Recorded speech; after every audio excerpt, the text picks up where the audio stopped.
And I'm not sure who to direct this question to. I'm trying to understand why programs like this are so heavily means tested and have so many steps you have to go through. Like the idea that someone needs to prove that they're poor enough to qualify and go get an ID and figure out setting up a preloaded debit card just to take a shower that the city has already built. Like you've already built the shower, it's right there. Like where do these means testing requirements come from? Are they built into ordinance? Are they set by agencies? And does it not create more expense on the back end to have to come up with these forms and have people to process these forms and create not only all these hoops for people to jump through, but then people who have to also maintain the hoops? Like, why is it so complex? Is there a worry that some wealthy person is going to show up and like steal a shower at a rec center? Like, what are we doing here? Help me understand the means testing, where it comes from, and how we could change it. So if we don't get a good enough answer today, I'll get that for you. Chris, can I start with you? For the answer that. No, agreed. I think we're taking a pre-existing program and we're looking at that and trying to problem solve for what can we do to make this more accessible for folks we serve. And those ideas were brought up through the settlement, talking with out loud and the city. I would say that we did pilot last year, one recreation center opening up a couple hours early before everybody else to provide showers opportunity to people in homelessness specifically. So anybody could come in without any forward qualification or anything. They just needed to sign in. We were trying to keep tabs on how many people were getting showers at the time. The limitations of that, of course, were it was a couple hours at one recreation center on I think it was 3 days a week or something that we were doing. We outreached it, we flyered it, we made our advocates and service providers aware of it, and we, by the end of that pilot, which ran for 3 months, had done 2 showers for folks. But also remember that the homeless community was separated from the regular community, which addresses this gentleman's question about means testing of the program, separating portions of our community through some sort of division. Yeah. So because the rec center was likely open on hours when people were available, and when the hours were available for the homeless be outside those hours, then maybe likely they're not available as well. Right. So that's gonna skew pilot program numbers and things like that, right, when the availability isn't uniform as it is with the rest of the people. Because if the homeless community was only able to ride the bus between 6 and 8 in the morning, and then the rest of the day, then the public transportation system, which should be for everybody, it winds up being split. So. Thanks, Benjamin. Yeah, I would say, clearly that pilot didn't work. Those were some of the things that we were learning along the way with that. Next, we can look at the play program, the opportunities that we made that expand it. We can find supports to help people enroll in that. I think to Chris's point, I answered today, but let's put that on the list of we need to come back with an answer about the means testing for the play program. I think that's one of those action let's to do pieces. I'm going to take a question really quick, and then I really want to get to property storage. I got to get there before we go. I'm sorry, I just wanted to add it. So in tracking down the means testing details, I guess my question is specifically, legally, is it in ordinance? Is it part of the agency rulemaking process, just in the interest of action steps and stuff, and so I'm not bothering people with an overly complicated question? I guess I just want to know where I can find in writing the city says you must clear hurdles X, Y, and Z in order to use the play program, so we can start to understand how we would change it. Yeah, so I don't believe it's an ordinance. I think it's in the departmental rules. The play program belongs to Denver Parks and Recreation, and they create rules about how they will administer and run that program. The play program is the program to create equitable access for people of all incomes, right? And we're looking at ways for people in homeless situations that we can make that apply better.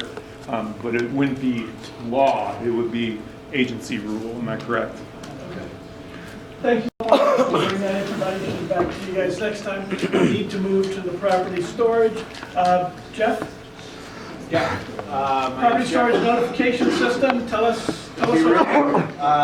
like the play program and like this group, as part of the settlement in the litigation, at the suggestion of the representatives of the homeless community that filed the lawsuit, we are creating a notification system so that when the city, as it does now, stores property that is either abandoned on the street or voluntarily stored with public works folks who are doing their regular cleanings. The request was, how do we know when stuff has been taken and stored if we aren't there? So we're creating a system by which the public can be notified. That has basically three parts. One part is to create a system whereby we can track, essentially in a database, what we have, what it is, where it was picked up, what time it was picked up, and how long it will be stored.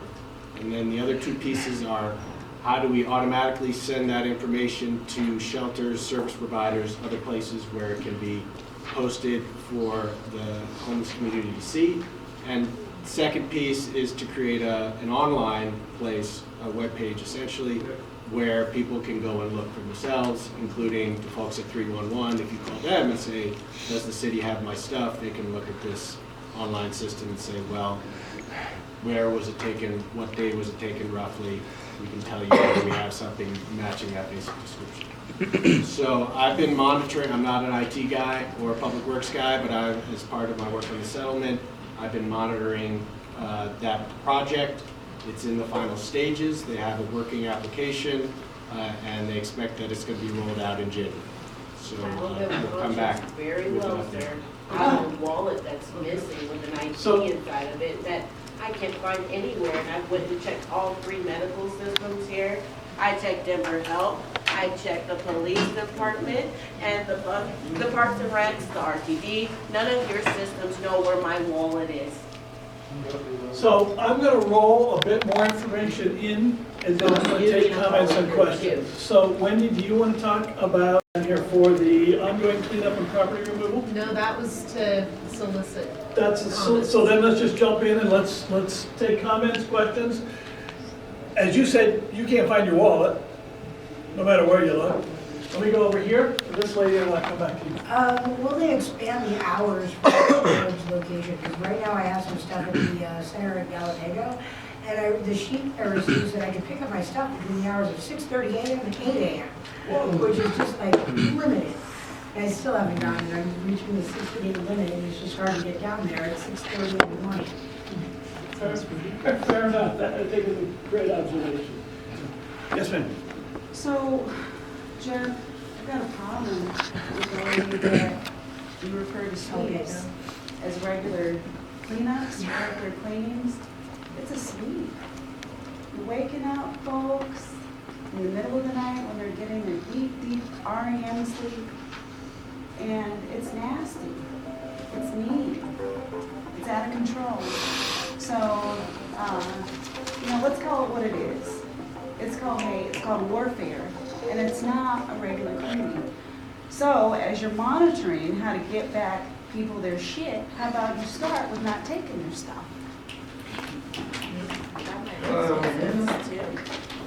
Can you answer that? Because if you're monitoring how to get people their things, then you obviously know that there are these regularly scheduled sweeps that are attacking those that are experiencing homelessness. And that's clearly just mean, nasty warfare. So yes, please, call it what it is. It's called a sweep, which was why the lawsuit, one of the reasons why the lawsuit got underway. So what I see is that the city is strategically and deliberately continuing to attack the homeless. You like it?